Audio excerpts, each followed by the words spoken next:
Okay, so welcome everyone to the monastery at the end of the world, Lokanta Vihara. And it's a great pleasure to be with you here tonight. And I thank our friends at Buddhist Insights for inviting me. It's a little bit bittersweet actually, because I was meant to be with you now in New Jersey for the month of May, but unfortunately due to the virus, I'm here and you're there, and many people have been affected, and so just thinking of them and all the people who are affected by the illness, who are working in the health sector, all the people who have been inconvenienced by this pandemic, and hoping that it won't be too much longer before we can hang out together in real life. So I'll just give a few moments, I think, for other people to come and join, since we had some problem with the tech. And I was chatting with our friends Venerable Sudaso and Venerable Soma this morning my time, which is now night time my time here. And so it's been a long day in between chats, but I know that they've been working very hard providing heaps of Dharma to your community, and I'd just like to voice my appreciation for that kindness, offering meditation, chanting and Dhamma to so many people around the world during this difficult time. So thank you, Venerables.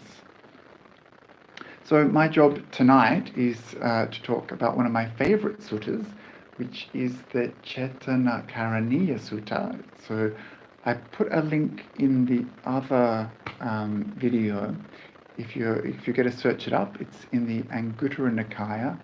11.2 is the number for that sutta, Cetanakaraniya. I think it's called Making a Wish in Bhante Sujado's translation. So I'm going to talk about that sutta in a little while, but beforehand I want to just mention what it's about. So it's kind of really about sila. Sila is this big part of the Buddhist path. Some people know what it is, some people don't know what it is. And we're going to be exploring the link between sila and meditation, which is described in that sutta. So before we get to that sutta, before we get to the meditation, I just want to introduce an image, which I think is a very powerful image that helps us understand the place of sila on the Buddhist path. And it's the image of a farmer and a farmer's field. So it's a beautiful image. You can see it closing your eyes. There's the field, and the Buddha says the farmer has these three urgent duties to do. So the first urgent duty this farmer has to do is to prepare the field. So, this field has rocks and pebbles and weeds in it. So the first job the farmer has is to get the soil ready. So this is the first job.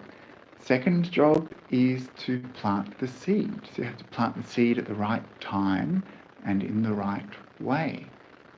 And the third job the farmer has is to irrigate that land with water, knowing when to let the water in and knowing when to let the water out.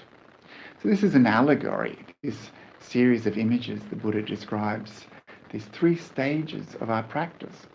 And he says that we as meditators have three urgent duties. So the first urgent duty is for us to prepare the ground. And by this he means by practicing sila, adi sila sika.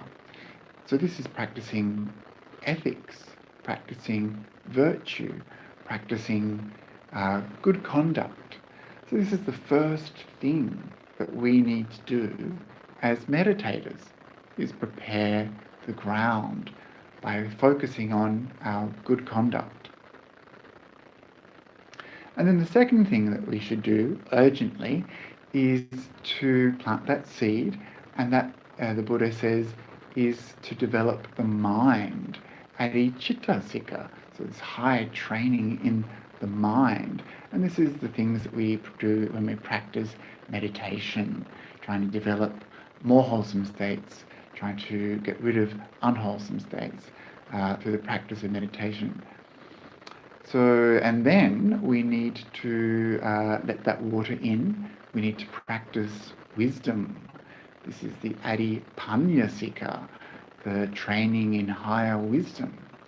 And so this is listening to Dharma, understanding, I suppose, what it is to let the water in, when to let it in, when to let it out. And that is, of course, what to let go of and what to cultivate in the path. So this is the training in higher wisdom. That's the water, which we need for that seed to grow. And that seed has to be planted at the right time, in the right way. And of course, that seed depends entirely upon the quality of the ground, the quality of the soil, how well that has been prepared. And so that is the foundation for our practice. Our meditation relies upon our ethics, our ethical conduct. Our meditation relies upon just how virtuous we can be. And there's a direct link there. And I think it's very important for us to understand that the reason we practice ethics is not just to be good people, just to have a pat on the back, just to say we can follow so many rules or do some virtue signaling because we're not eating after noon or because we're not drinking alcohol or whatever. This is not the reason we practice ethics. The reason we practice ethics is to develop what is wholesome for us and for other people, for what is beneficial to the path that will lead us out of suffering. So this is why we practice, and that's why this sila is one part of a whole path. 3 parts of a whole path, if you look at the Eightfold Noble Path. So that is the ethics we have when we're developing good speech, right speech. Ethics we have when we're developing right action and right livelihood. And there's all sorts of other different ways we can look at sila as well, and I'll get to some of those a bit later. But the point I'm trying to make here at the very beginning is sometimes we don't put ethics at the forefront of our practice. We don't put ethics as the foundation of our practice, especially in the West. Sometimes when we come to Buddhism, we have had experiences with other religions maybe, where we perceive these kind of rules or precepts as more like commandments. Thou shalt do this, thou shalt do that. And this kind of puts a lot of people off the idea of religion, especially when those things can sometimes seem quite arbitrary. And so when it comes to practicing in Buddhism, when we come to Buddhism in the West, quite frequently we don't come in at the level of ethics. We come in at the level of meditation. And so we kind of skip this very important step. And this is a disappointing thing for a couple of reasons. One is that we know that we need to develop these good qualities in order to get good meditation. We also know that we need to develop these qualities to progress on the path. But for some reason, in some Western Buddhist centers, there's this dislocation of our meditation from the rest of our life. There's this dislocation from our ethics and our meditation. These two things are sometimes never mentioned together in some centers, especially in mindfulness training. You might never hear of ethical conduct. You might just go straight to the practice of meditation or mindfulness and never develop these very important foundations. And so this is something for us to be wary of, this tendency to kind of skip over something that was regarded for thousands of years and regarded by the Buddha as something essential to our practice. And so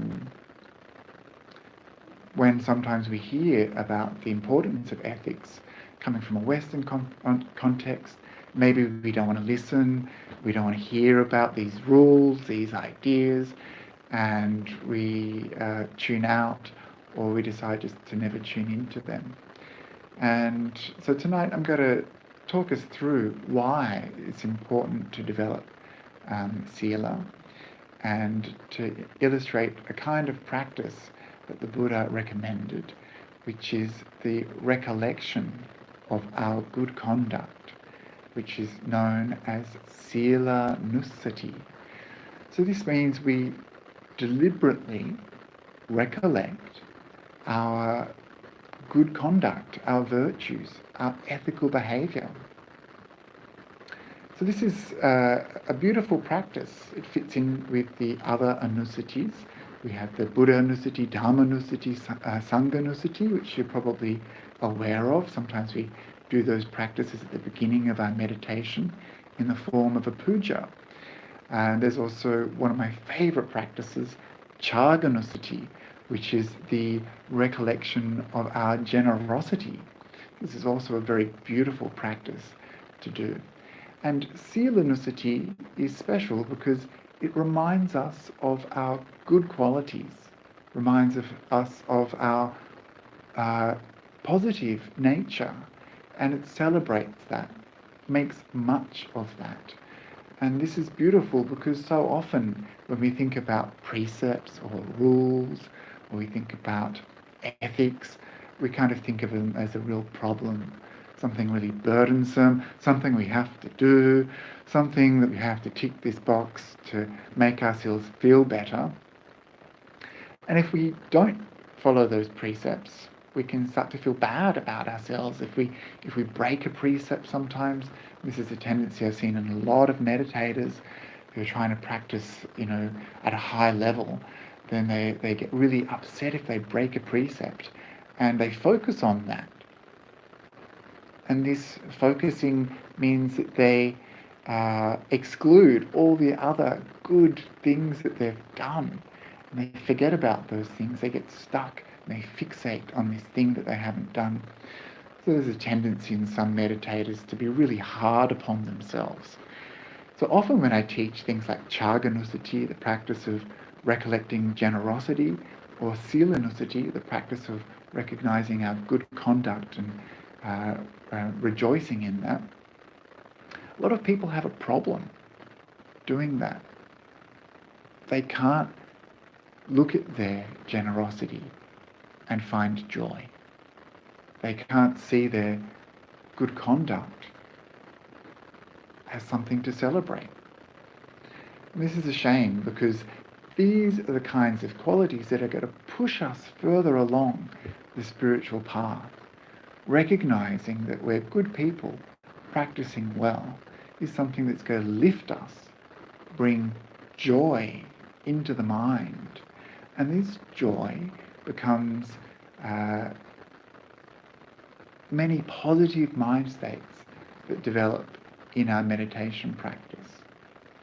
And this is something that I'll explore in the sutta later, but for the time being, I want you to just remember that this practice of recollecting our generosity, we're not going to be remembering all the times that we broke a precept, all the times that we did something wrong, all the bad things we've done. We're not going to be remembering any of those. We're just going to be focusing on the times that we did something good, the times that we behaved well, times that we did the right thing. So this is what we're going to be focusing on. And when you start to put your behaviour into this context, when you start to put those small little errors we've made in our life into a bigger context, then you'll start to see that maybe they're not so big after all, those tiny little errors, those tiny mistakes. We can see the much bigger picture that we've lived for all our life. Most of the time, we've done good actions. Most of the time, we've been good people. And so this is something that when we recognize, takes away those feelings of inadequacy, takes away that fault-finding mind that judges ourselves very harshly, and inclines our mind towards positivity, towards joyous mind states. And this, being in contact with this, is something that makes us feel good about practicing the spiritual path and which propels us further along the path. So this is what we're going to be doing now for the next 20 minutes or so. We're going to be practicing sila. And so I'm going to guide you through this practice. And we're going to begin just by taking a comfortable posture and finding that right spot for the bottom to sit on a chair or on the ground, on a cushion. And take the shoulders up to the ears and draw them back. And gently tuck the chin.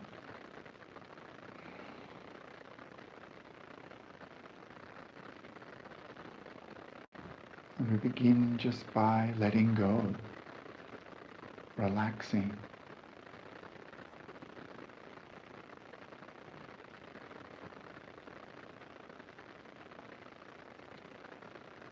And what are we letting go of?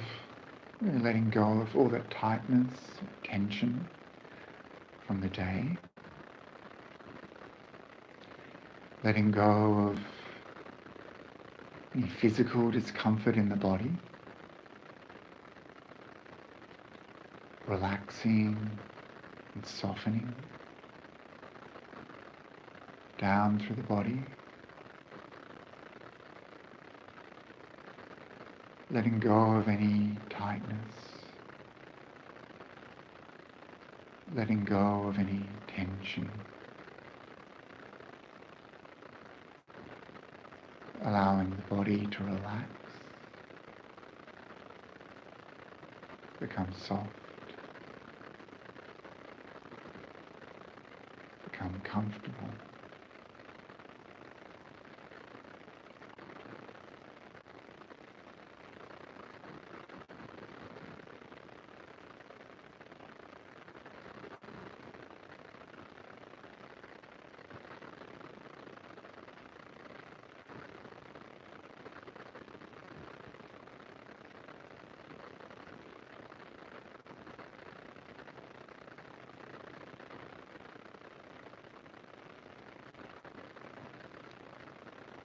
And we're letting go of all the activities of the day,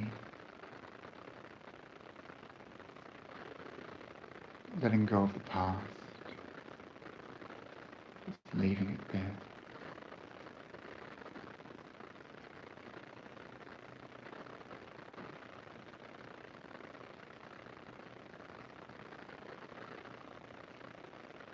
And not thinking and planning the future.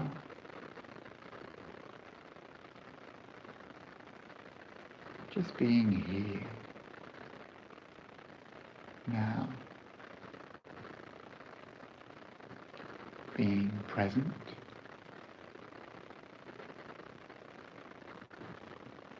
being aware,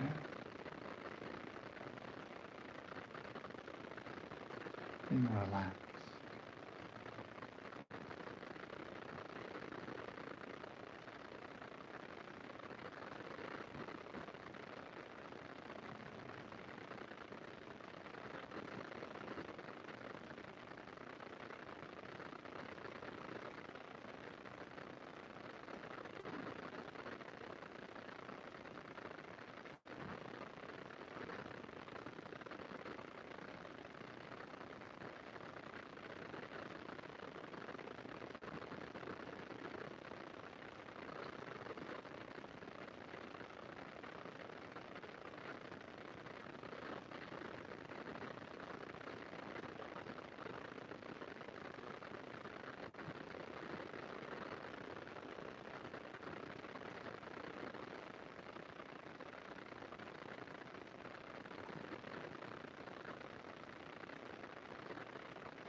And as the body relaxes, the mind naturally becoming calm,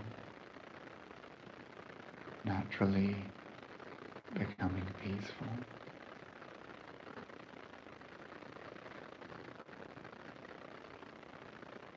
So you just allow yourself to enjoy this relaxed body, enjoy this calm, quiet, peaceful mind.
And now that the body is relaxed,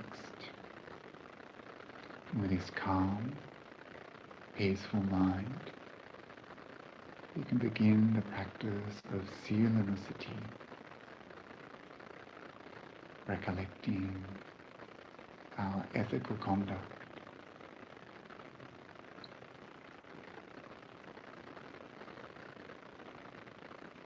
You are a good person.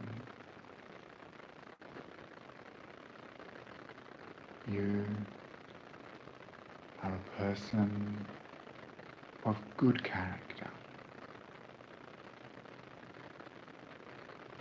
You are someone who knows right from wrong.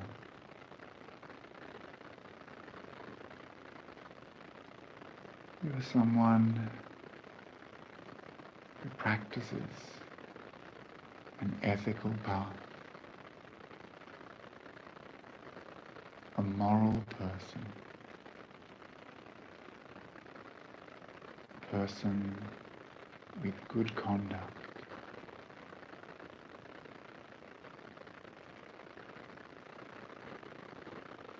And this is true.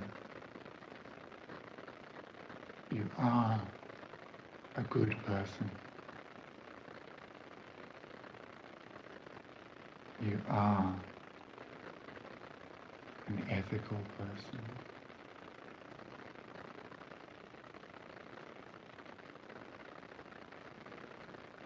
Every day, in so many ways, you have practiced well. You have been ethical. You have practiced morality.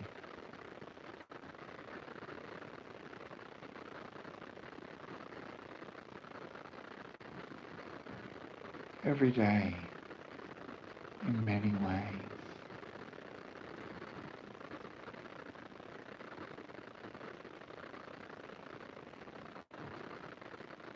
Just turn your attention now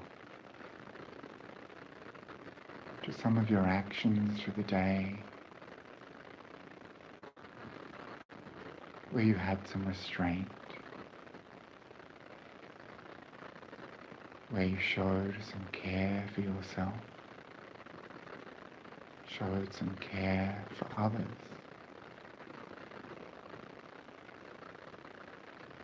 where you did something wholesome, where you did something beneficial, where you did something skillful.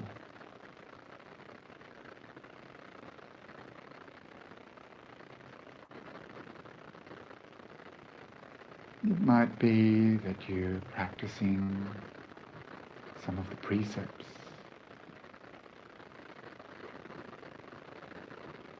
Maybe you kept them all day long.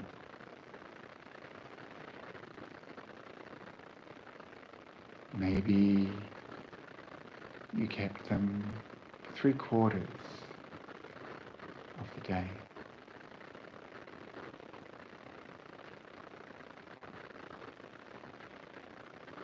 Maybe you managed to keep most of the precepts. Very good. You kept most of the precepts.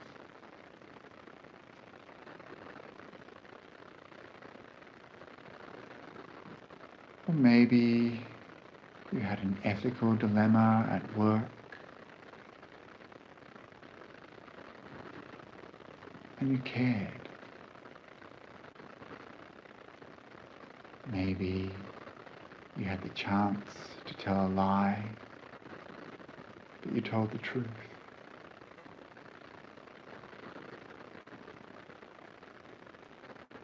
Whatever it is that you can recall, just see how it felt, knowing that you were practicing good ethical conduct. Is there a feeling there that you can discern?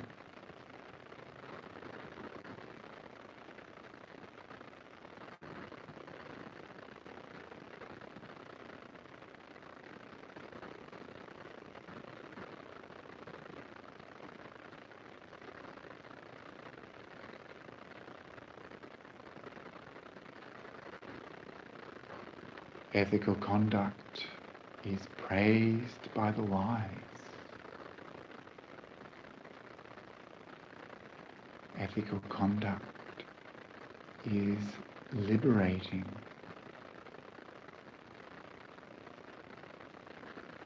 Ethical conduct is conducive to the path into meditation.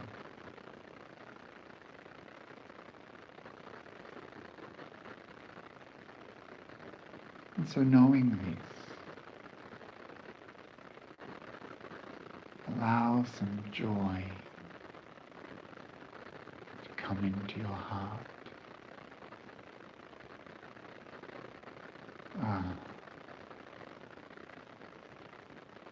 I am a good person.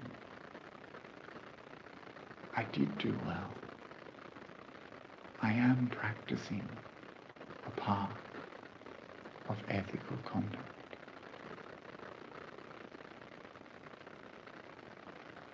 And how wonderful it is in this world with so many people who are mean and bad, who hurt others. How wonderful it is that I have been practicing good conduct, protecting myself, protecting others, practicing harmlessness. How wonderful,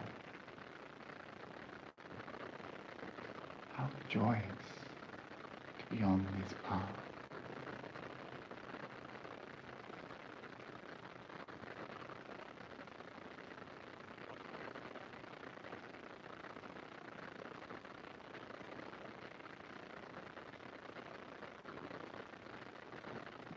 And allow yourself to smile, knowing you are a good person. You have so many good qualities. You've practiced so much good, wholesome, skillful and beneficial conduct. Allow yourself to smile. Allow yourself to feel good, to feel this joy connected with the Dhamma, connected with what is wholesome and good.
And if this feeling fades, just remind yourself of other occasions where you've practiced ethical behavior.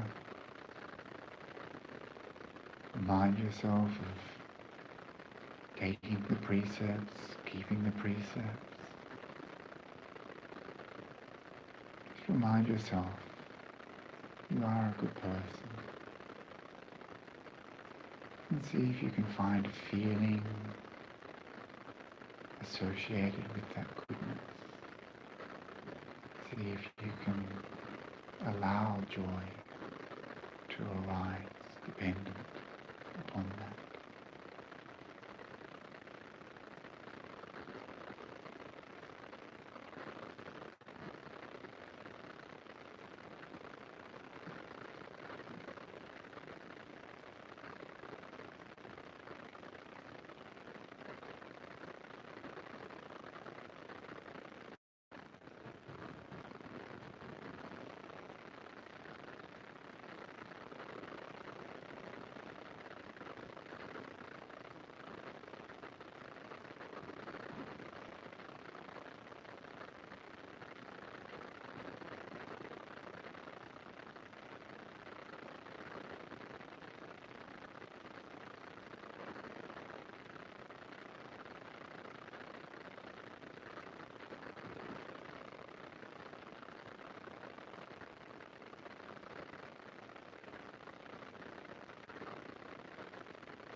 And on this wholesome basis of ethical conduct, this joy can deepen and deepen in our meditation. This joy becomes more pleasurable, more profound.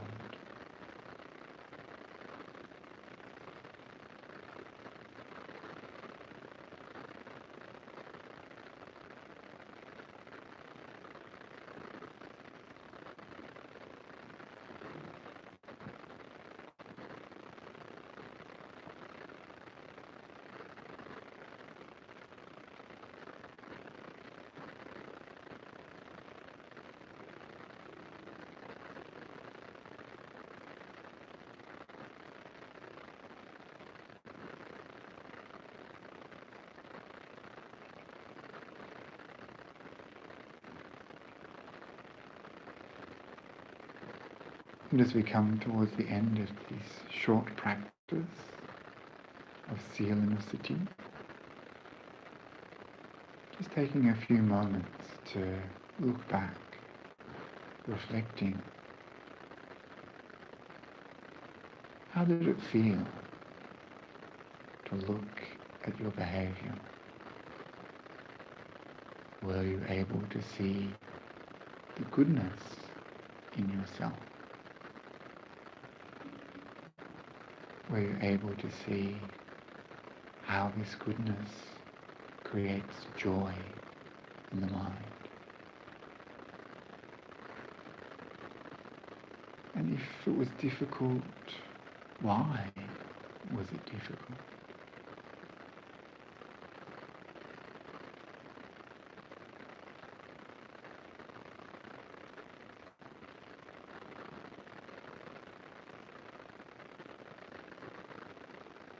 And how do you feel now?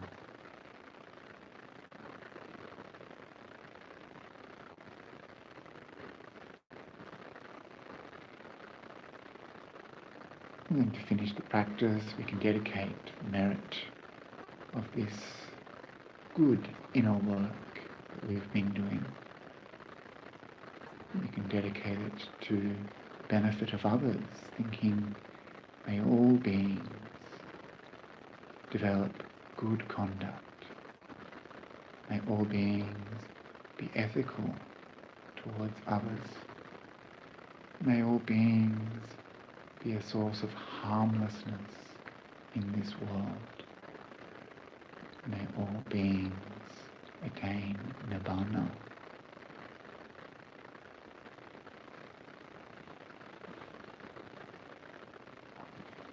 And then when you're ready, just relaxing your awareness and arising from the meditation and opening the eyes.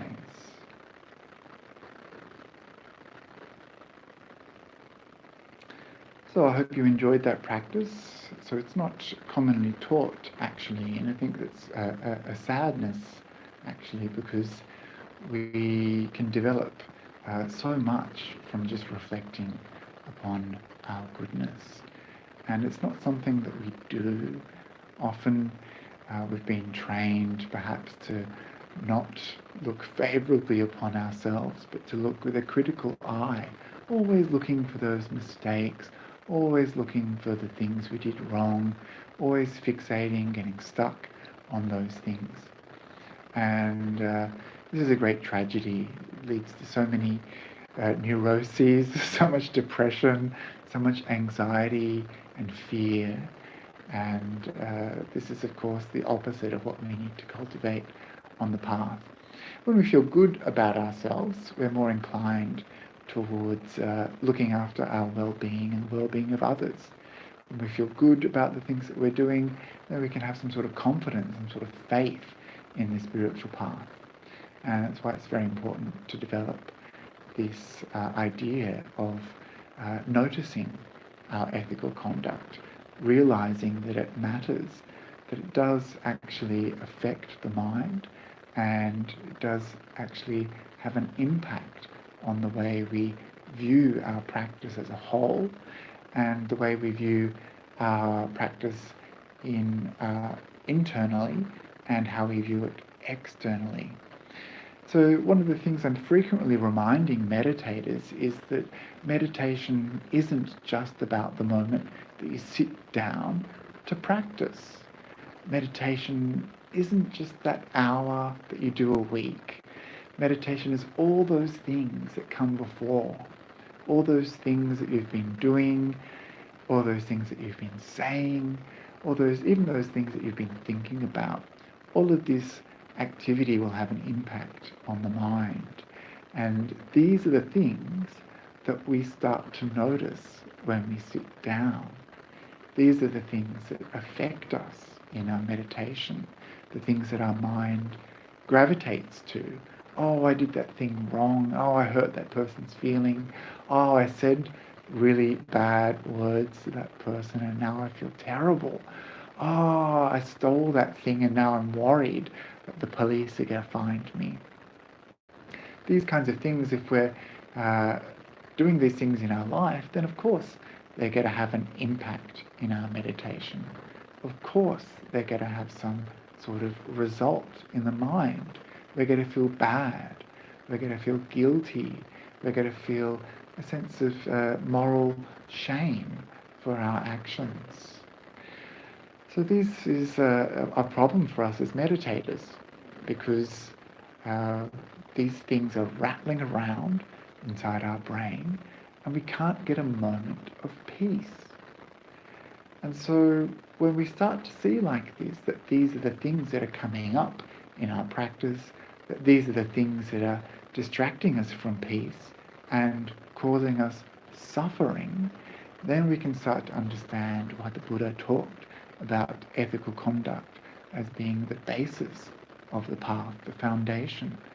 Because if we can develop good, wholesome, skillful, ethical conduct, then when it comes time to sit, we feel good, we feel great, we haven't hurt anyone, we haven't got anything to be blamed for, we don't have anything to regret, and then we can get very deep in our practice because we're not being buffeted by these actions that we've done, the reverberations in our mind, hurting us, distracting us, making us feel bad.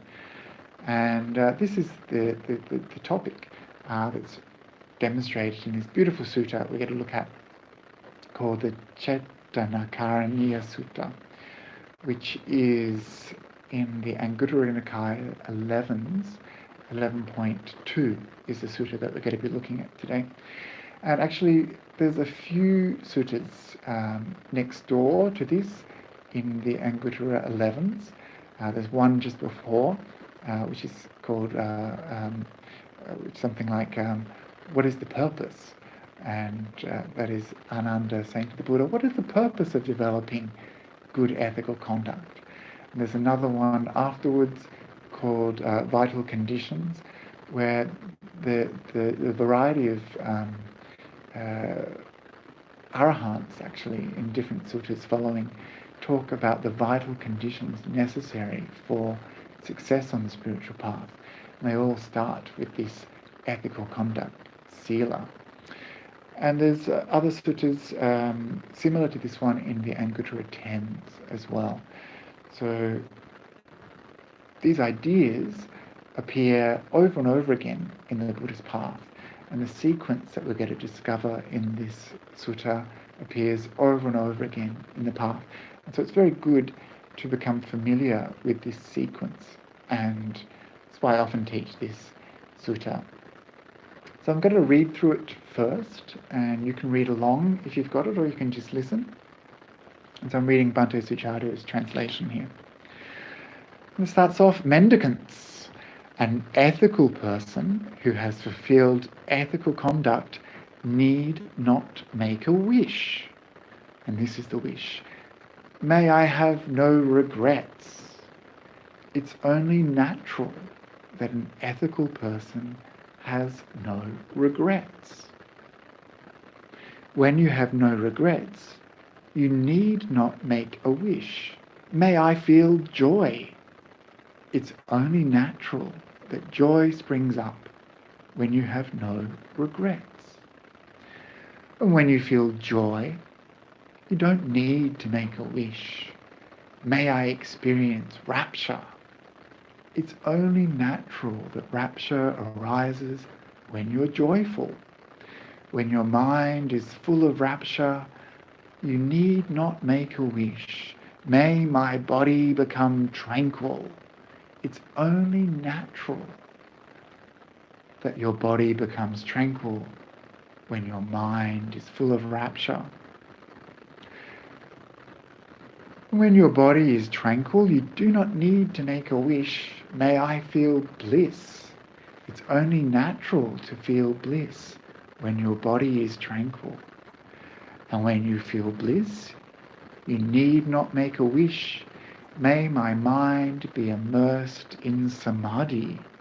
It's only natural for the mind to become immersed in samadhi when you feel bliss. When your mind is immersed in samadhi, you need not make a wish. May I truly know and see. It's only natural to truly know and see when your mind is immersed in samadhi. When you truly know and see, you need not make a wish. May I grow disillusioned. It's only natural to grow disillusioned when you truly know and see. When you're disillusioned, you need not make a wish. May I become dispassionate. It's only natural to grow dispassionate when you're disillusioned. And when you're dispassionate, you need not make a wish. May I realize the knowledge and vision of freedom. It's only natural to realize the knowledge and vision of freedom when you're dispassionate. And so, mendicants, the knowledge and vision of freedom is the purpose and benefit of dispassion. Dispassion is the purpose and benefit of disillusionment.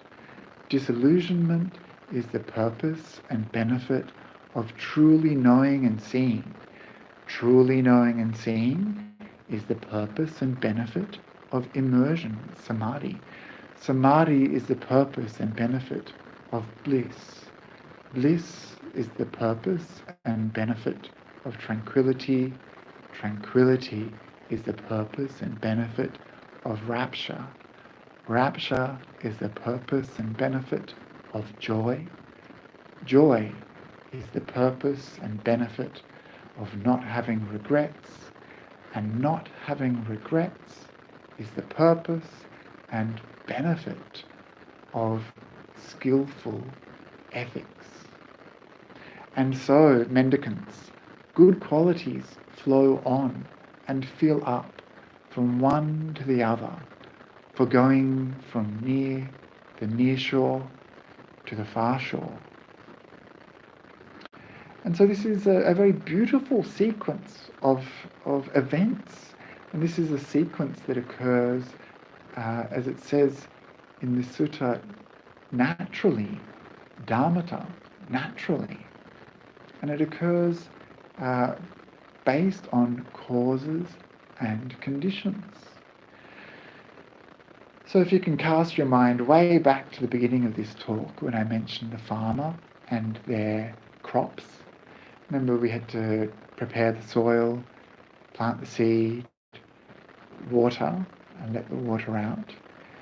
Even though the farmer had put those conditions and causes into place, the farmer couldn't make the crop grow fast, couldn't tell the crops, quick, grow now, flower, quick, ripen up so I can harvest you. This is not possible. That goes against nature. It's not possible to force things. It's not possible to make things happen like that. But what we can do is put the causes and conditions into place that are going to guarantee that that crop will ripen. And this is how the Buddha talked in that sutta. So we can't force these wonderful changes to happen, but we can put the causes and conditions in place that allows for that process to occur. So this is important, and this is the same with the sutta that we're looking at now.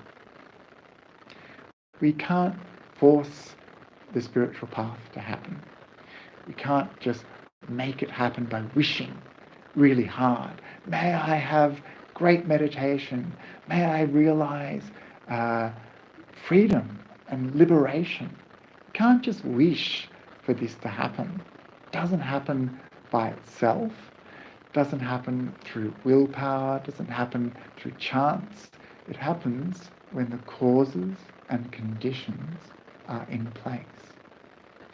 And that's why at the very bottom of this list, the first thing on this list is ethical conduct. And this ethical behavior, morality, being good, doing good actions, doing good things, saying good things, not lying. Well, I'll go through the list in a second. All of these things, these are going to help us develop the path. So they're not something separate to our path. They're not something separate to our meditation. They're not something separate to our goal of enlightenment. These are the things that are going to help us, that are going to create a foundation that will support and nourish our practice. And that's why we develop these things.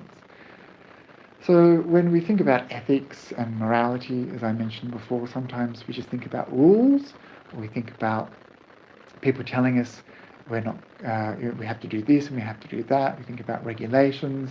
Maybe when we hear the word ethics, sometimes we think about, these protocols or mechanisms that we have for oversight committees in research or government. Maybe it doesn't ring true to us that this is something that we should kind of cultivate internally. And I remember ages ago I looked up the difference between morality and ethics, because I thought there was this great big difference. And I found some sites kind of talking about how ethics are internal and come from within, and how morality is something that kind of is shaped by society. And then I found other sites that said that morality is something that comes from within, and ethics is something that's kind of put on us from the outside. And so you see these terms are often used interchangeably. I usually use the term ethical conduct because I feel that morality has this kind of maybe slightly churchy feeling about it, that morals are something that I impose. This is the way I understand it in the context that I've grown up in. Maybe it's completely different to you. It doesn't matter how you call it. The simplest way to look at it is just to think of it of being good, being a good person.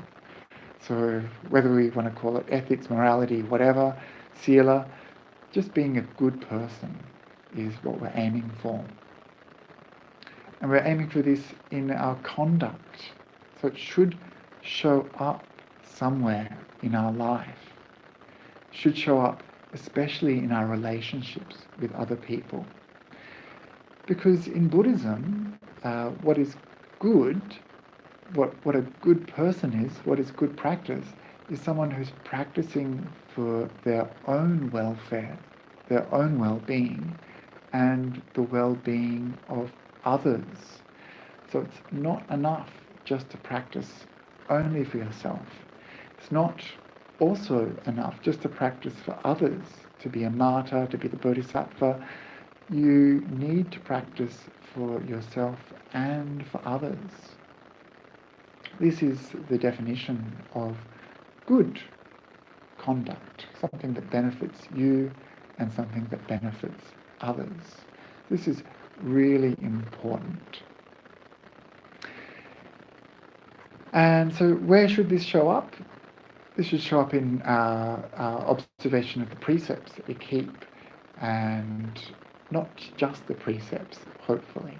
So the precepts, the 5 precepts that you follow, perhaps as a lay Buddhist, are to not kill, to not steal, to not commit sexual misconduct, to not use wrong speech, to not take intoxicants like alcohol that confuse the mind. So already it's sounding pretty negative, isn't it? It's like, not, don't. But the reason we practice in this way is we can put a positive spin on these things. So when we practice not killing, it's not only this restraint that we're doing, it's this action of not doing, but it's something that we're providing, which is fearlessness, security, safety for others. When we don't steal, we're providing others with this feeling of comfort and peace in themselves, that the things that they have will not be taken away from them. And we do this because we know how it feels to have something stolen from us. We wouldn't want that to happen to ourselves. So we restrain ourselves. We restrain that desire to take something that doesn't belong to us. So we're protecting ourselves because we don't get punished by guilt and remorse.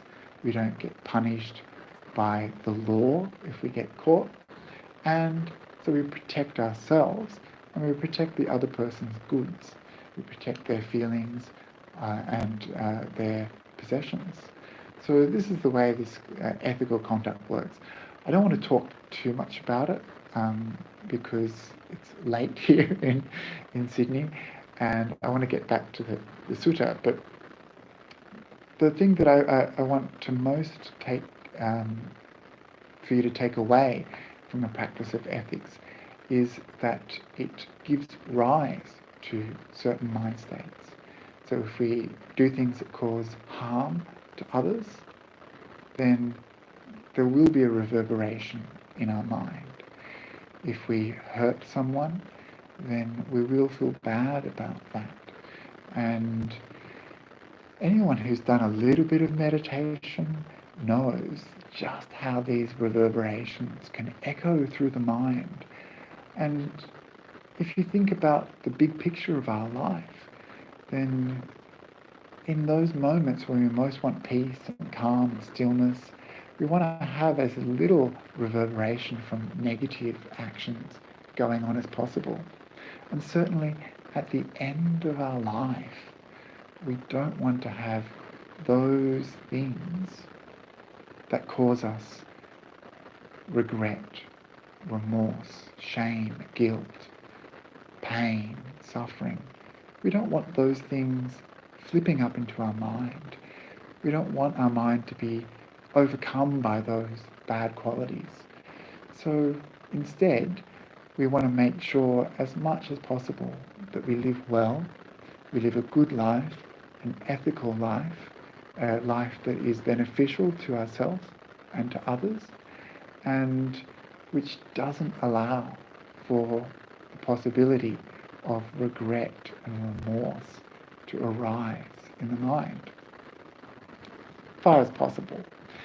Now, it's very important to say at this stage of the talk that we all make mistakes, that it's very easy for us, if we're not careful, to do something that hurts someone.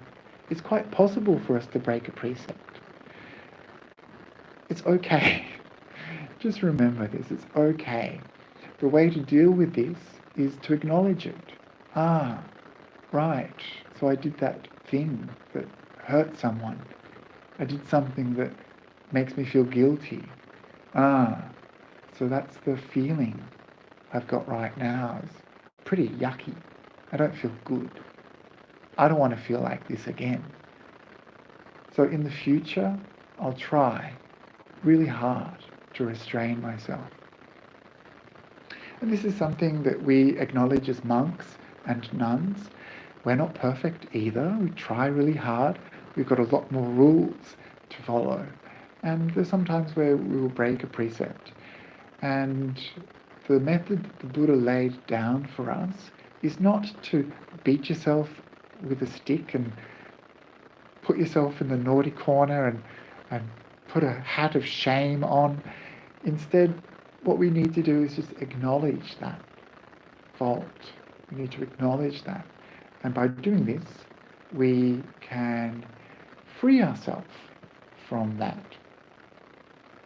We free ourselves from that pain because we acknowledge it. We understand, this was the wrong thing. And this, knowing this, acknowledging this, is much better than never acknowledging it at all. It's much better to know that we've done something wrong than to not know that we've done something wrong. It's only when we acknowledge in this way that we can work towards overcoming it in the future. So if you make a mistake, if you break a precept accidentally, then it's okay. You're not a bad Buddhist. You don't have to give up on the whole path because of one small thing.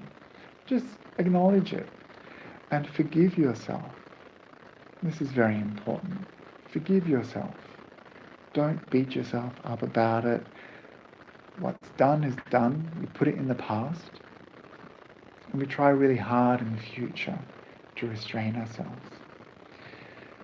So this is how we handle those things. So just remember, no one's perfect, and it's likely that we'll mess up somehow in our life. But as you practice the spiritual path, you'll see that over time, by being aware of these things, by watching your ethical conduct, by adhering to an ethical conduct code, you're more likely to reduce those situations where you've caused pain to someone else, where you've hurt someone, where you've done something that you feel guilty or bad about. And so this is actually a good thing. So over time you'll see that the practice of observing your precepts, of being a good person, leads to a lot of joy and happiness in your life and reduction of those unwholesome qualities that cause suffering. But it's also very important when we're practicing in this way not to become complacent about our precepts, not just to observe them without thinking about them.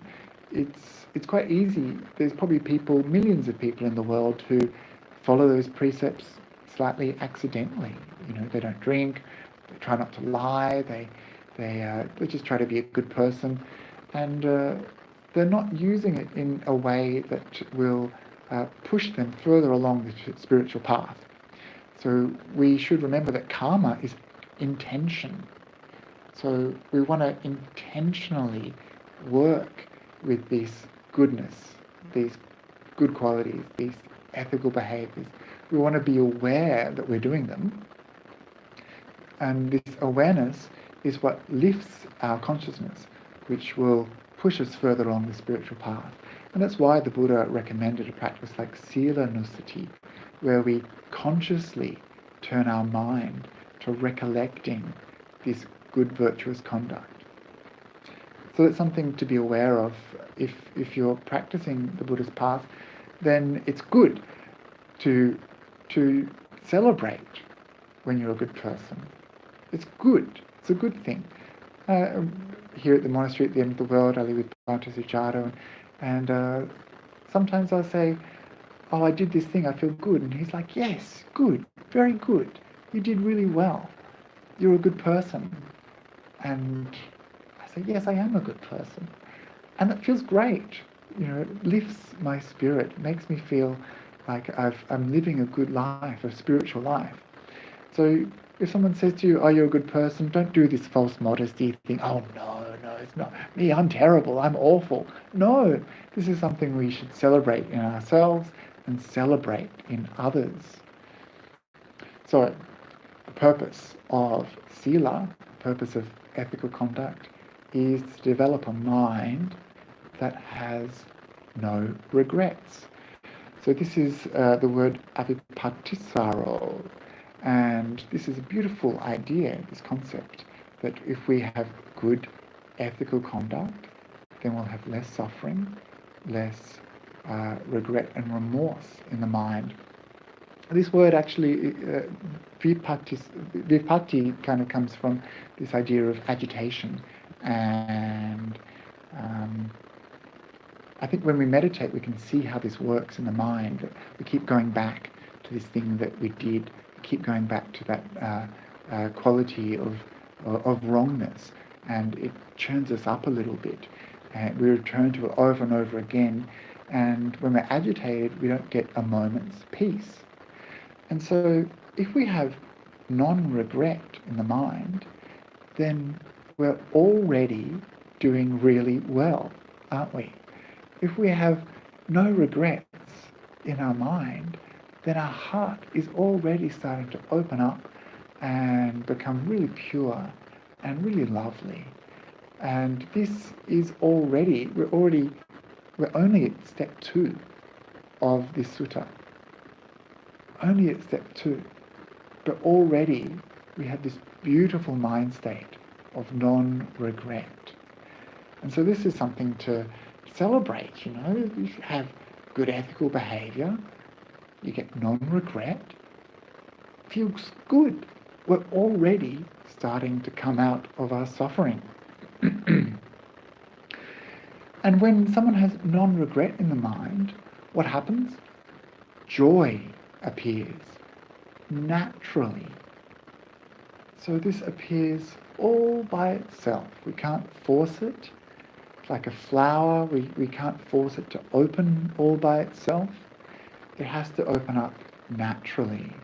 And it opens up again, that same image of the crops in the field, based on causes and conditions, when the time is right.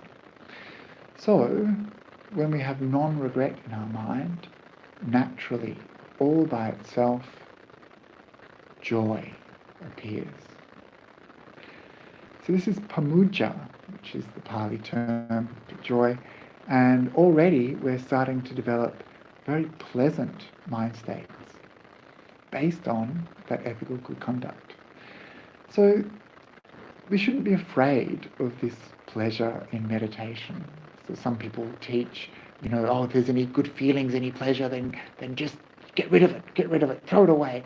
Just be equanimous and don't allow yourself to feel any goodness. And this is, of course, not at all how the Buddha taught.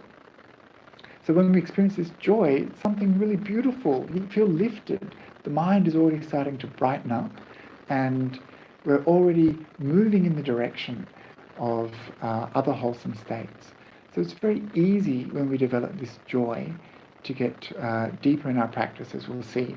And that's why many good teachers that I've encountered, like Ajahn Brahm, Ajahn Brahmali, Bhante Sujato, they often talk about the importance of developing joy. Just as long as you can get that joy in your meditation, then anything is possible. I feel very sorry for people who don't get this joy in their meditation. And I think if you're one of those people, then just look at your conduct. Look at the way you've been acting, the interaction you have, the conversations you have, the things that you do, the people you hang out with. All of these things will affect the ability for joy to arise. But of course, the most important one is to have that kind of clean, open slate of non-regret based on good conduct. There's many other ways that joy will arise. It could be based on faith, it could be based on things like the recollection of the Buddha, Dhamma, Sangha, remembering good spiritual friendship. There's so many different ways that joy can arise, but it's a very important stage of our meditation. So we try to develop joy in the mind. And when we do, we find that this joy very quickly deepens and becomes even more pleasurable. So we go from pamuja to piti.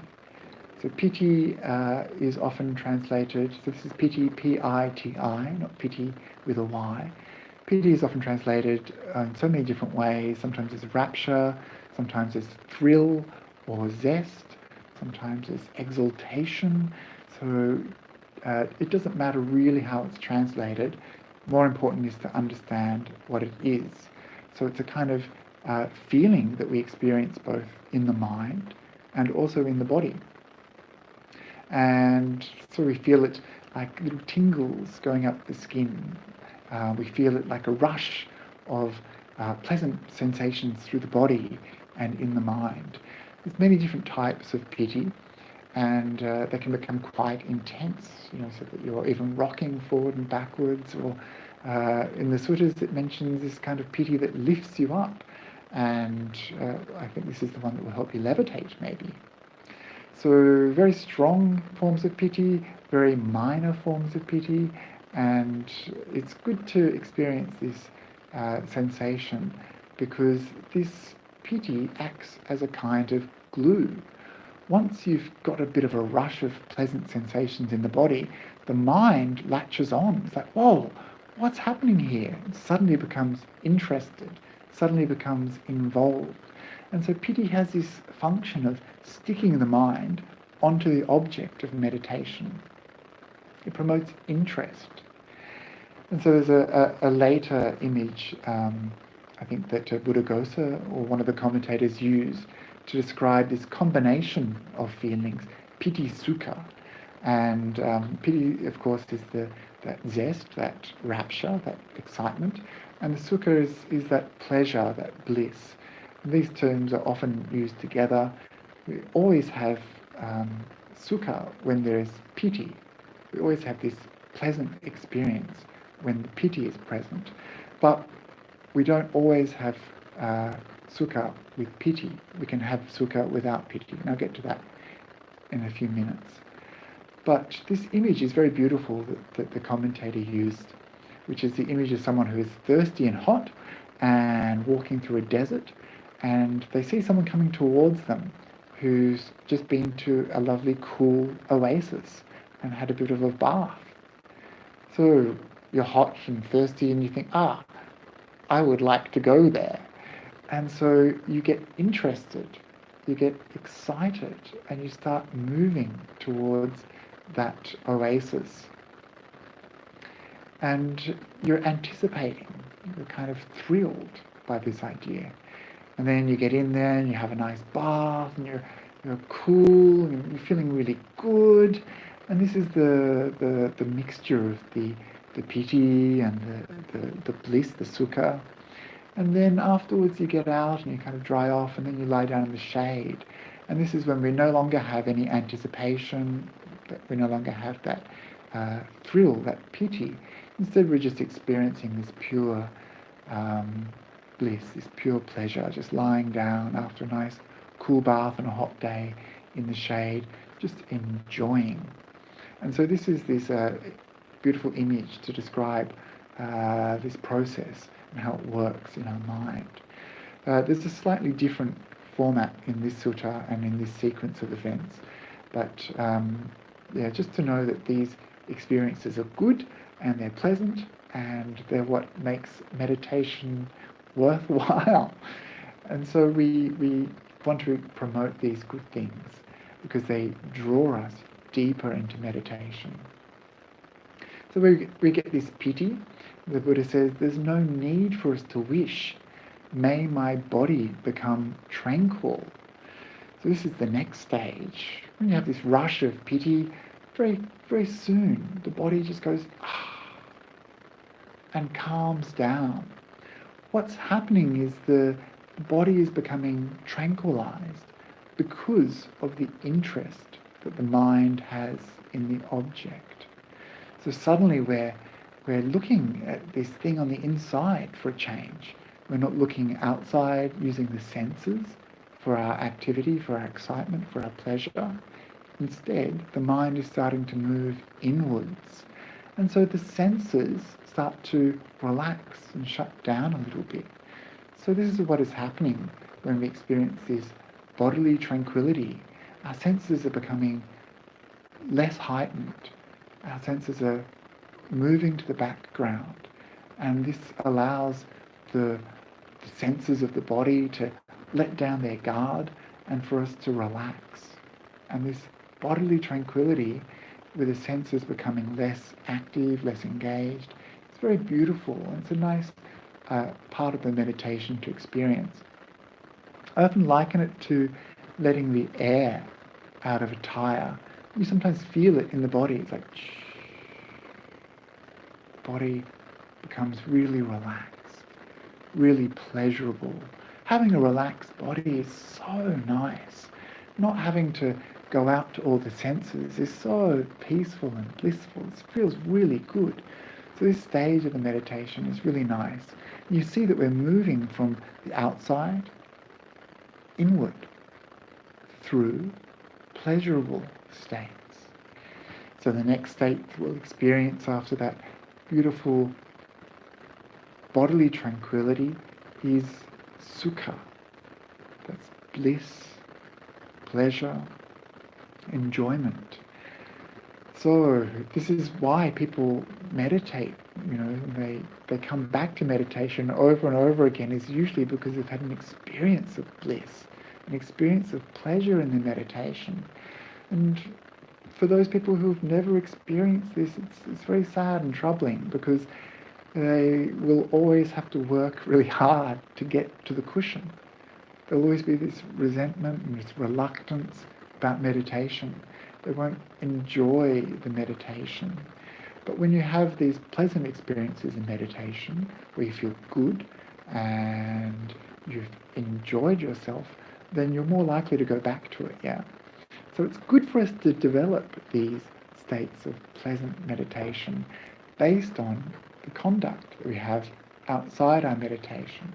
So it's really good when you come to sit down in your meditation, you don't have any regrets. You sit down, you feel good, you've been a good person all week, you've kept your precepts, and then you go through these increasingly pleasant states. And so this bliss is what draws the mind into samadhi. It's this pleasant state that draws the mind deeper into stillness. Why? You don't want to go anywhere. You don't want to do anything. You're so happy. You feel so good. You don't want to go and have a cup of tea. You don't need to go and listen to music. You don't want to engage in conduct that's going to take you away from this good feeling. And so this is why bliss is really useful for developing samadhi, for developing meditation, because it trains the mind through these pleasurable states to stay very still and very peaceful. It trains the mind through pleasure to be present and stable, not through willpower or force, not through striving, but very naturally through these processes. So once that samadhi is there, things are starting to become really clear, really peaceful, really still, and we can see what's going on. We can see what's happening really clearly. And this is yata bhutan janami. This is when we are starting to see in accordance with reality. And so this, of course, is seeing things, as they are. We're seeing impermanence. We're seeing not self. We're seeing, suffering. We're seeing all of those things that the Buddha talked about. Based on this stillness, the deeper the stillness, the more sharp the clarity of our mind will be. So the more samadhi we have, the more insight we can develop. The more we'll see things in accordance with reality. Once we've seen things in accordance with reality, then what's the result going to be? Do you think we're going to, after having seen more clearly, after developing some wisdom in this way, do you think we're going to go back to being deluded? Do you think we're going to do things that are against these things that we've seen? This is an important part of the path to consider. Sometimes when you see something, you can't unsee it. You have some insight, you get some wisdom around something, you can't forget it. This is some sort of like positive trauma. We see how things really are. And seeing that, we can't forget it. Seeing that, something has changed. Something has to change. So what's happened is, when we see things clearly, we are disillusioned. We are disenchanted. The illusion, the enchantment that we've been living under, the ignorance that we've had, the delusion that we've been experiencing, this is suddenly taken away. This is shifted. And so this is nibbida. This is what happens when we see clearly. We start to develop nibbida. We are turning away. We are moving away from. We're no longer grasping, reaching towards these things. We're no longer holding on so tightly. It's like when you have had too much chocolate, maybe. The idea, you feel sick in your stomach, and then someone offers you another piece of chocolate, and you're like, no, actually, no thank you. This is what nibbida is like. It doesn't have to be strong disgust.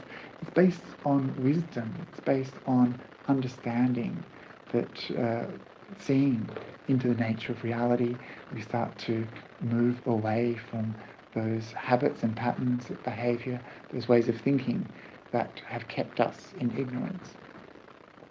And so this is good. This is the movement away from suffering. And so once we've had this disillusionment, this disenchantment, then we develop viraga, which is dispassion, based on that nibbida. So it's natural. Once we've had that samadhi, once we've seen clearly, once we've seen through that illusion, naturally we develop dispassion, viraga. And so this is a kind of detachment. When it's used with the word nibbida, viraga means detachment. It means we become less grasping. We're starting to let go. And so that's an important part of the path, that we no longer want to be involved. We're becoming distant from those things that we were involved with before. We see things completely differently now, and we can't go back. And then independent upon this viraga is the vimutti, the knowledge and seeing of our own escape, the freedom that occurs based on this dispassion, based upon this this detachment. We've let go. We no longer want to be involved. Of course, this is the very high end of the path. This is the very end of the path. Vimutti Jnana Dasanam, seeing knowledge and vision of release. This is synonym for enlightenment. So this is something that's pretty up there on the path. It's not something that I've personally experienced. But we can start to get an insight into how this is the result of all of these things. The natural result, the thing that will happen because of all these causes and conditions being in place. And so that's why the Buddha says at the end of this sutta that this freedom, this emancipation, this liberation, this enlightenment, this knowledge of our freedom and vision of release, this is the purpose and the benefit of developing viraga, dispassion. And viraga is the purpose and benefit of developing nibbida, that disillusionment. And that nibbida is the purpose and benefit of seeing clearly, understanding the true nature of reality. And this is the purpose and benefit of developing samadhi. And that is the purpose and benefit of developing bliss. And that is the purpose and development of developing bodily tranquility, the kaya passaddhi. And that is the purpose and benefit of developing piti, that delight, that thrill, that rapture. And that is the purpose and benefit of developing pamuja, joy. And that is the purpose and benefit of having no regrets in the mind. And that is the purpose and benefit of having skillful ethical conduct. And so when you see it laid out like that, it all becomes very clear that this is why we need to develop good, wholesome practices outside of our meditation practice, in our daily life. And by developing this ethical conduct, this is the first step, the most important step, always the first step, the most important step on progressing along the spiritual path. And that's why I really enjoy this sutta, because it talks about these causes and conditions and the natural results that we can expect based on those causes, based on those conditions.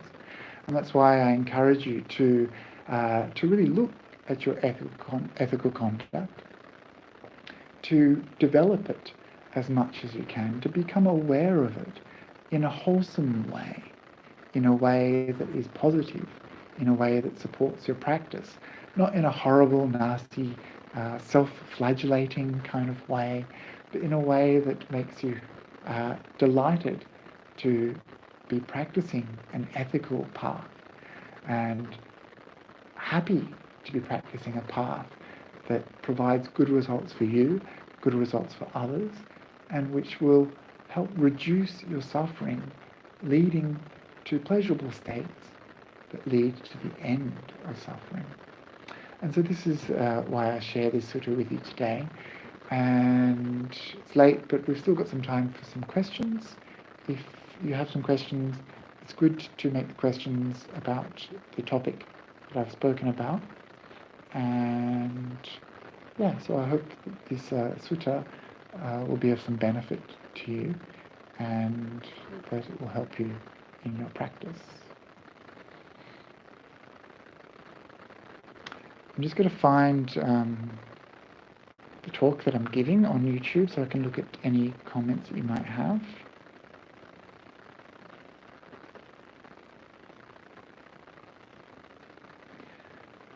Okay. So as I mentioned, it's quite late, so I won't answer every question. This looks like a lot of questions. So, okay, here's one. I'm afraid if I am contented with my deeds, including wholesome or unwholesome, I won't improve and grow. That's why I'm critical with myself. Oh, Sally, you should be so happy. So happy. If you've done something good, rejoice in that happiness. So I think sometimes we've inherited this idea that we should have piety and false modesty, or that we should never be satisfied. Sounds very much like the Protestant work ethic that I learnt from my parents and society. Never be satisfied, never congratulate yourself. Just get on with it and try harder and do better and be better and just keep going and never rest. That's not what the Buddha taught. And actually, when you start to see the ramifications of that thinking, you can see just why it's not beneficial. Beating yourself up, it's not going to help you. It's just going to entrench these feelings within yourself. Our thoughts stain our mind. They dye the mind, If we keep on having thoughts of anger and ill will to ourselves, you'll see that that's how we often treat others as well. If we treat ourselves well, give ourselves a break, don't punish ourselves, then we are likely to be in a much happier place. And when we're in a happy place, we don't hurt others. And when we're in a happy place, we don't kill things or steal or rape or lie. When we're in a happy place, we don't need to do those things. We don't want to do those things. So it's good. If you can feel good about yourself, then that's pretty special already. But if you're feeling bad about yourself, then what's the point? What's the point of living a spiritual life if you feel worse about yourself? So the Buddha said that we should feel good. We should feel good about ourselves, our conduct. We should celebrate and make much of these states that are wholesome and positive, so that our mind inclines towards them. So over and over again, if we incline our minds towards these wholesome states, these wholesome activities, then we'll see the results of those wholesome states and activities in our own mind, that they're associated with good, that they're associated with the wholesome, that they're associated with coming out of suffering and the spiritual path, and that's why we can develop them. Gabriella says, when it comes to ethical conduct, what should we consider should motivate our reflection in sila? Should the focus be on the good actions, good intentions, or the good results? Well, all of those things. When we're practicing sila, we can reflect upon how we've maintained our precepts, if we've done that. And so that's the intention and the actions and the results all in one. You can focus on different parts of it. I should mention that it's quite a thinky type of contemplation. It's a recollection. And so at the beginning, at least, when we're practicing sila, we're directing the mind. We're pondering, reflecting, thinking back over, remembering. And so it's maybe a bit more busy than something like breath meditation, but over time, I think what we want to develop an awareness of is not just the actions and the results, but the feeling associated with that good behaviour, which is kind of something that goes a bit beyond words and beyond concepts. And that feeling will translate into those other aspects of that meditation, which is that joy will come up, and then those other states will develop. So it's not something that you're trying to hold fixed into the mind and just stick the mind onto this one thing and hold it tight. It's much more free-flowing, a bit more expansive. It's like, oh, I did that and I feel good. And there's some things that will really generate a lot of joy in your mind. So just my advice in regards to your question would just be to kind of play with it and see what works. And of course, remember that some things will work sometime and not work at another time. And so just have play. What if you had, and Gabriella's got a follow-up question, which is, what if you held your precepts and had the right intentions but did not have good results overall? Well, I don't think we can see those good results. They're still maybe coming along. Usually, if we have good intentions, we will experience those good results, because that's the nature of wholesome actions. We will always experience wholesome results from wholesome actions. We will often experience unwholesome results from unwholesome actions. And the way we can do this is to test. If we've done something wrong, we can see how we feel. If we have done something right, then we can see how we feel about that. Sure, we can't control everything, and it might be that we've done something good and we've spoken the truth and it hasn't helped a person out in the world, cause some trouble for us.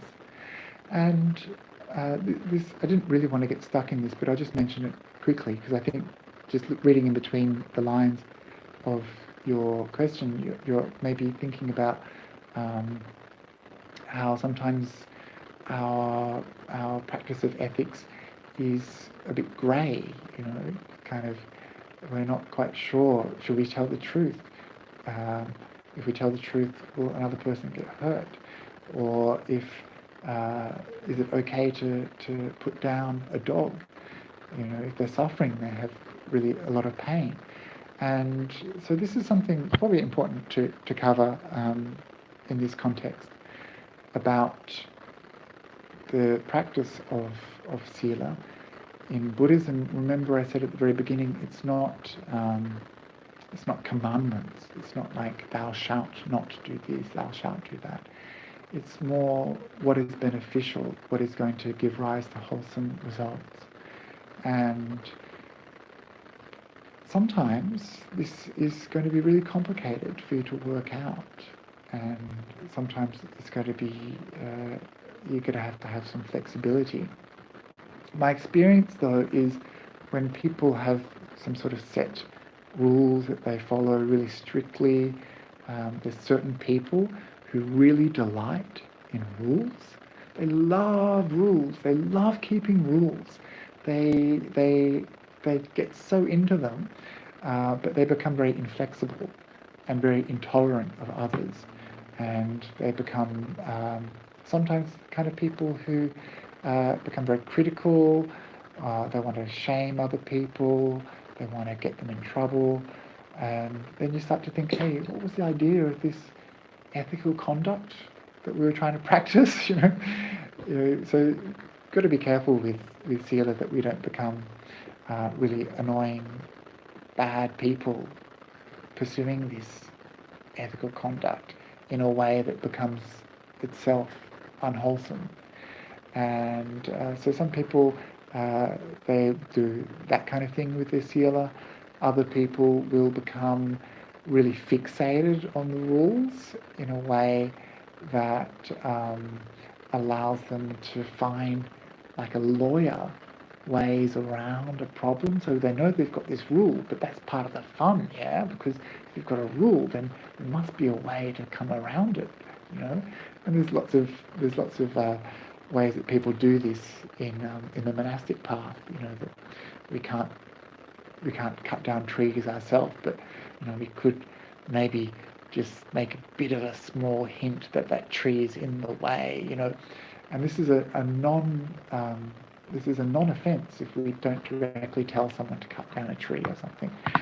But other people will find sneaky ways around rules, So this is like being a lawyer. Maybe you want to find a way out for your client, But this isn't really a good way to practice either.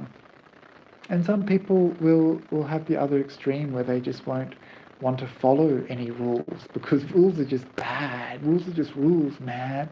And no one's going to control me. This is another way that some people might practice. So the way to really practice well is to practice the middle path, to not get stuck in either of these extremes of really hyper, vigilance in a really negative way, or being too lax in another way, but just doing what you can in a natural way. And that's very important. It's got to be natural because it's got to be sustainable. So if people don't have this natural desire to follow a path of ethical conduct, they are forced to, or they've inherited it, or they just don't see the purpose of it, and they won't stick with it for a long time. So some people, I've noticed, if they're told that they have to follow all of these rules, they can become really quite stressed, and then if they break one of them or they can't keep it, then they just abandon the whole spiritual path. So it's got to be natural and it's got to be sustainable. So I don't know if I've answered your question at all, Gabriella, but I'm sure you'll have more questions another time. But I just wanted to mention that.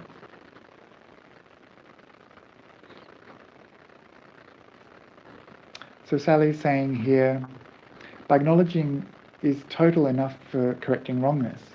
I have stubborn ideas that I dislike and want to change that makes me improve.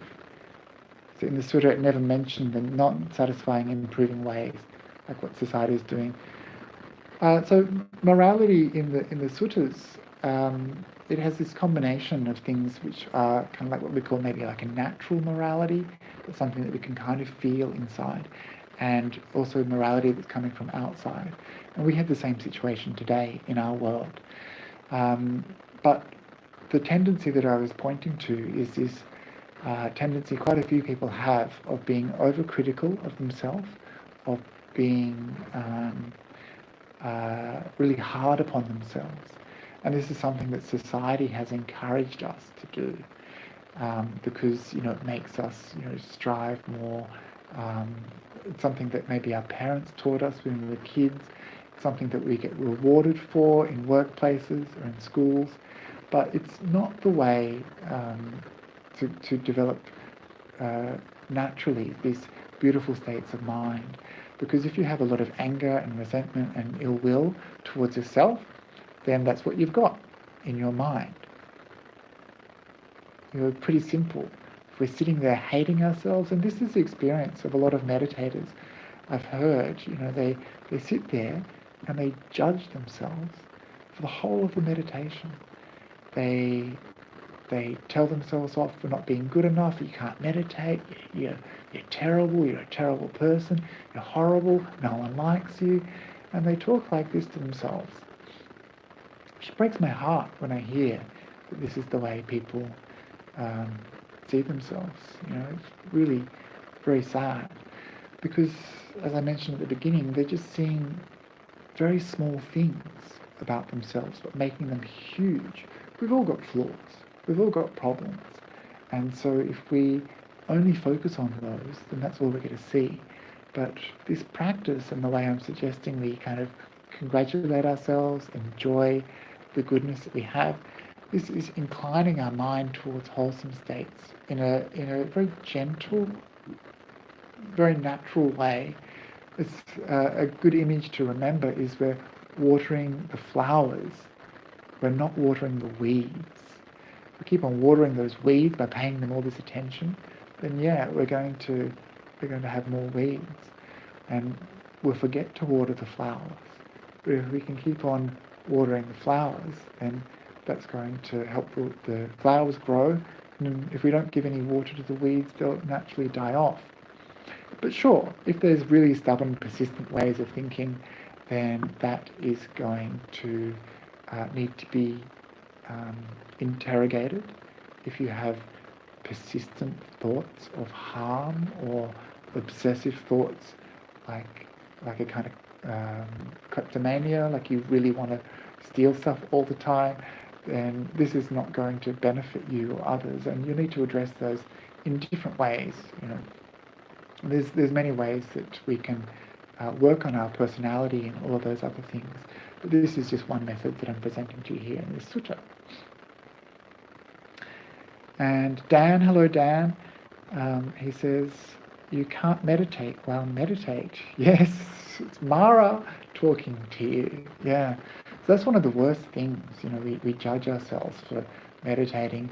That's why I say it's okay to be gentle and kind and to think in meditation.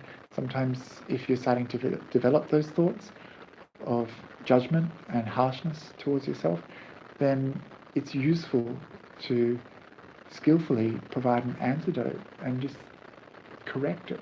Thinking about your good qualities is a good way to get rid of those obsessive, judgmental thoughts and to cultivate those other qualities based on joy and happiness.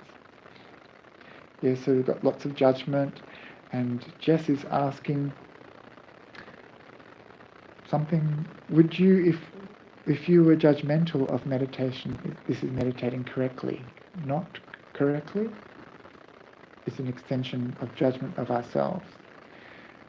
Yeah, I don't think we need to judge ourselves in meditation. We don't need to measure. We don't need to compete. We don't need to compete with previous meditations that we've had. We just need to just be. And when we're just being, all the things that we've done beforehand will contribute to how we're feeling at that time. And so the purpose of this technique that the Buddha taught, sila and the purpose of developing these wholesome mind states is to acknowledge that these mind states are conditioned. So if we have things coming up that are unhelpful and unwholesome and not good, then they're also conditioned. We've been conditioning our mind. Society has been conditioning our mind to have those sorts of results. So we're working at trying to get rid of them. Laura is asking, is disillusionment a good thing? Well, Laura, yes, if it means that we're getting rid of illusion. So this is maybe just a kind of word problem. Disillusion has also come to mean depression and sadness and can't go on with life. Everything is horrible if you're disillusioned. But another meaning of disillusion is that we are disillusioned. We are unillusioned, if you will. We've seen through the illusion. It's like that moment in The Wizard of Oz when Dorothy and the rest of her gang see the man behind the curtain. The Great Oz isn't really the Great Oz, but a little man talking through a microphone. And this is kind of like a metaphor for us discovering the illusion of reality, this illusion of self, this illusion of permanence. And we start to see through the suffering. And so this is a positive form of disillusionment.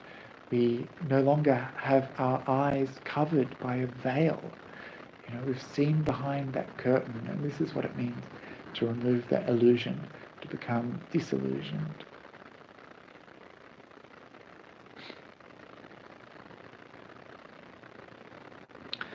Okay, so there's still more questions coming in, but it is getting quite late here in Sydney, so I do apologise that I won't have time to answer all your questions, but we've been going for some time now.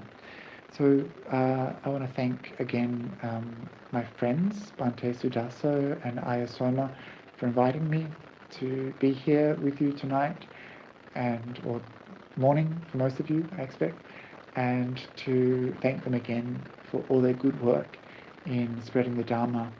And I hope that all of your friends out there in the internet world are able to support you and your monastery through this difficult period, and to keep on supporting you as you grow in the future. And to all of the people who have tuned in, thank you very much for listening, and you can reflect later on how good it is that you listened to the Dhamma, and this is something which should bring some more joy into your heart. So wishing you all the very best, and please stay safe, please stay well, and help others if you can during this difficult time, and continue practicing well in the path of the Dhamma.